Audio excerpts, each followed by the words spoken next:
یہ ثابت ہے کہ خورس کے ساتھ ارس نے لیڈیا کو فتح کر کے عام بادشاہوں کی طرح اس کو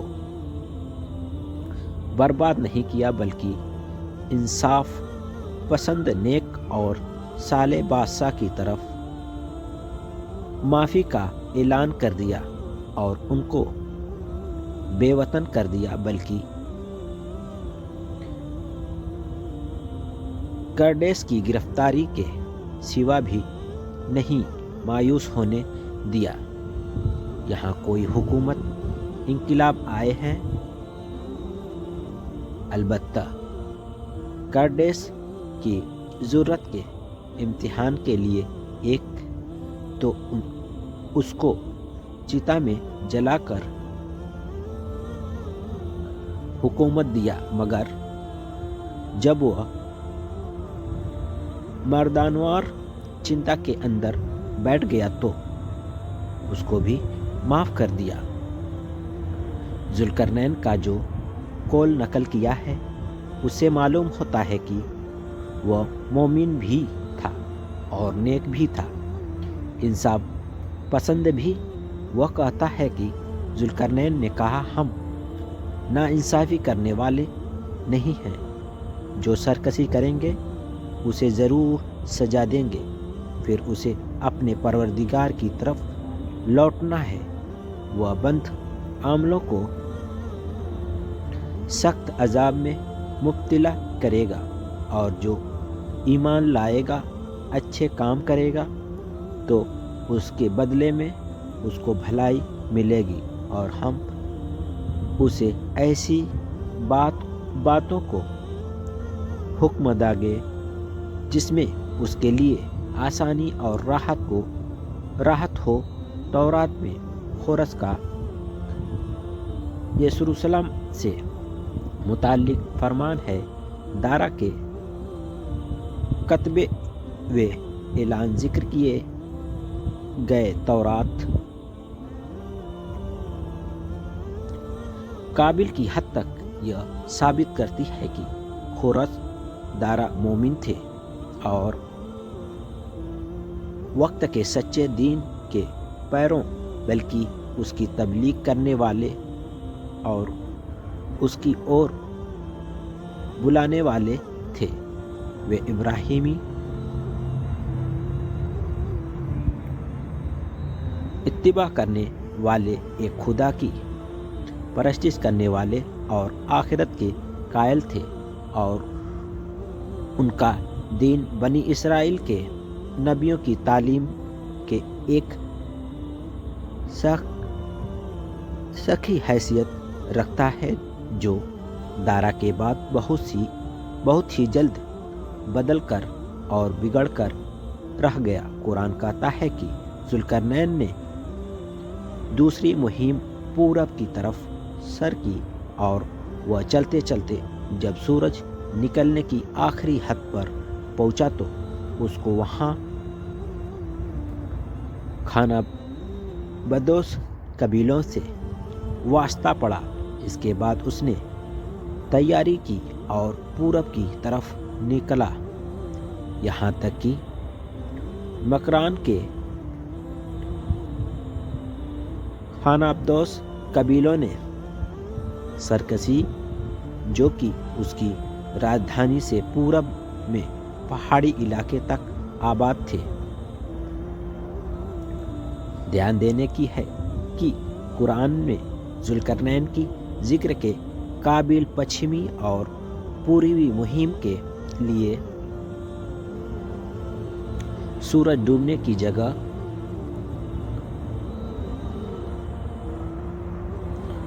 اور سورج نکلنے کی جگہ کی تعبیر اختیار کی۔ اس سے کچھ لوگ کو یہ غلط فہمی ہو گئی کہ ذوالقرنین کی ساری دنیا کا بنا کسی شریک کے حکمراں بن گیا تھا، اور اس نے دنیا کے دونوں طرف آخری چوتھائی علاقوں تک قبضہ کر لیا تھا۔ حالانکہ تاریخ کے اعتبار سے یہ کسی بھی بادشاہ کے لیے ثابت نہیں ہے، اور قرآن نے اس مقصد کے لیے ایسا کہا ہے، بلکہ اس کا صاف اور کھلا مطلب یہ ہے کہ ذوالقرنین اپنی حکومت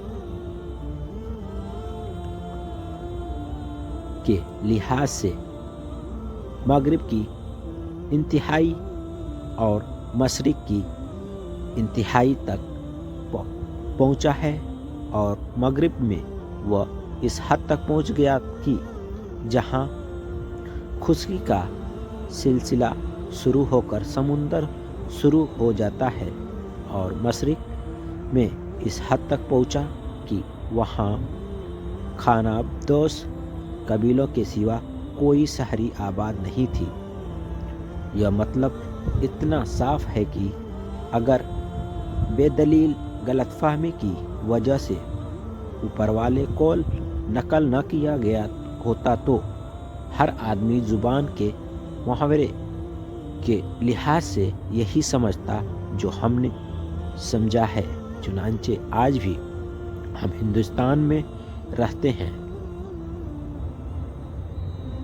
پورب اور دور پچھمی کی بہت دور کے ملک مراد لیتے ہیں، اور ان لفظوں کے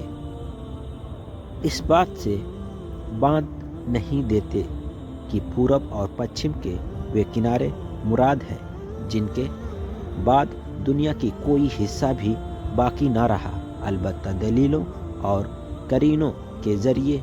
سے کبھی کبھی یہ معنی بھی مراد ہو جاتا ہے۔ دور پچھم اور دور پورب کے لفظوں کو قرآن نے ذوالقرنین کے سلسلے بیان کیے ہیں، اور اگر اور گہری نظر سے دیکھا جائے تو یہ معلوم ہوتا ہے کہ ذوالقرنین خورس سے متعلق تورات نے چونکہ یہ تعبیر کی تھی، اسی لیے بہت ممکن ہے کہ قرآن نے سوال کرنے والوں کو اس کا واقعہ سننے وقت اس لفظ کو اختیار کرنا پسند کیا ہو۔ صحیفے میں خورس کے حق میں ٹھیک یا یہی تعبیر ملتی ہے، اور اسی طرح زکریا نبی کے صحیفوں میں بھی ظاہر ہے کہ ان دونوں جگہوں پر دنیا کے دونوں طرف آخری کونے مراد نہیں ہیں، بلکہ جن کا ذکر ہے کہ ان کی حکومت یا رہنے کی جگہ سے مشرقی اور مغربی سمت دسائے مراد ہے۔ قرآن کہتا ہے کہ ذوالقرنین کی ذکر کے قابل تیسری مہم پیش آئی، اور جب وہ ایسی جگہ پہنچا جہاں دو پہاڑوں کی فاقے ایک درہ بنتی تھی، اس کی زبان اور بولی کو نہیں مان تھی، انہوں نے ذوالقرنین پر کسی طرح صاف کیا کہ ان پہاڑوں کے درمیان سے نکل کر ہم کو یاجوج اور ماجوج ستاتے اور زمین میں فساد پھیلاتے ہیں، کیا آپ ہماری اتنی مدد کریں گے؟ ہم سے مالی ٹیکس لے کر ان کے اور ہمارے درمیان سیما ریکھا ہو جائے اور روک بن جائے۔ ذوالقرنین نے کہا، میرے پاس خدا کا دیا سب کچھ ہے، اس کی مجھے اجرت کی ضرورت نہیں، البتہ اس کے بنانے میں میری مدد کرو۔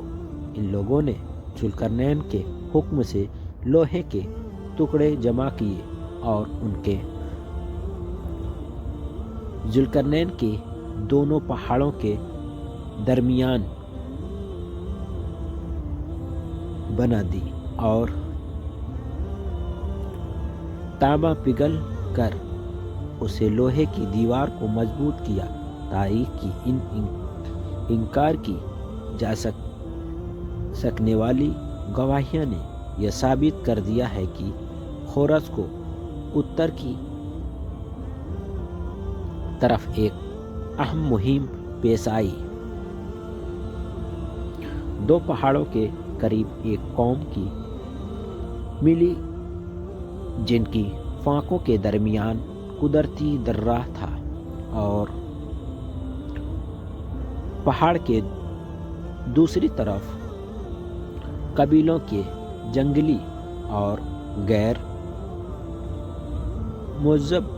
لٹیرے دل آ کر اس کے قوم پر حملہ کرتے ہیں۔ خورس جب اس جگہ پہنچا تو اس آبادی کے لوگوں نے حملہ لٹیروں کی شکایت کرتے ہوئے اسے پہاڑوں کے درمیان سد دیوار کے بنا دینے کی درخواست کی۔ خورس نے ان کی درخواست کو منظور کیا اور لوہے اور تانبے سے ملا کر ایک سد قائم کر دی، جس وقت کے